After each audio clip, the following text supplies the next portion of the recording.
Alex Honnold's live free solo climb of Taipei 101 was a breathtaking feat that captivated audiences worldwide. However, his comment about the payment being embarrassing raises questions about fair compensation for extreme athletes and the value placed on their daring endeavors.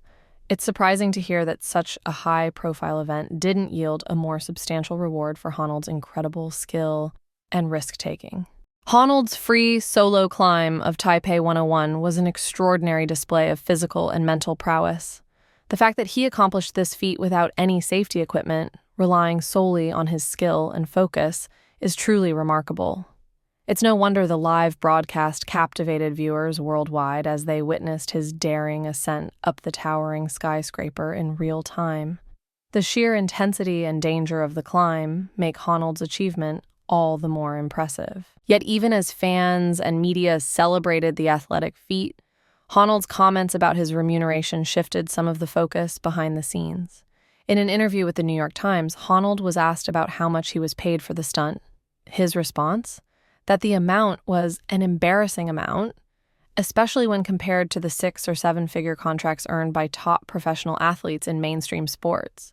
According to the report, while Honnold declined to disclose the precise figure, 2 sources with direct knowledge said his Netflix payday was in the mid-6 figures, roughly in the neighborhood of a few $100,000. For many observers, that number was already significant for a single event.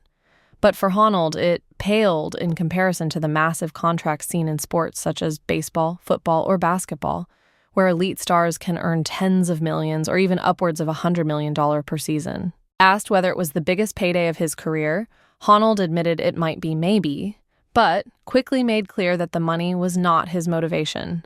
"I mean, I would do it for free," he said. If the building's owners had given him permission without a TV crew or broadcast deal, he claimed he would have climbed it regardless just for the personal thrill. In his view, the paycheck was essentially compensation for the spectacle around the climb, not the climb itself. That attitude reflects Honnold's well-known ethos about climbing. It's about the challenge, the purity, and the joy of pushing limits.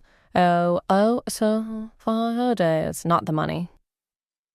He first rose to global fame in 2017 with his groundbreaking free solo ascent of El Capitan in Yosemite National Park, a feat documented in the Oscar-winning film Free Solo. That achievement cemented his status as one of the world's greatest climbers and helped bring his sport into mainstream awareness.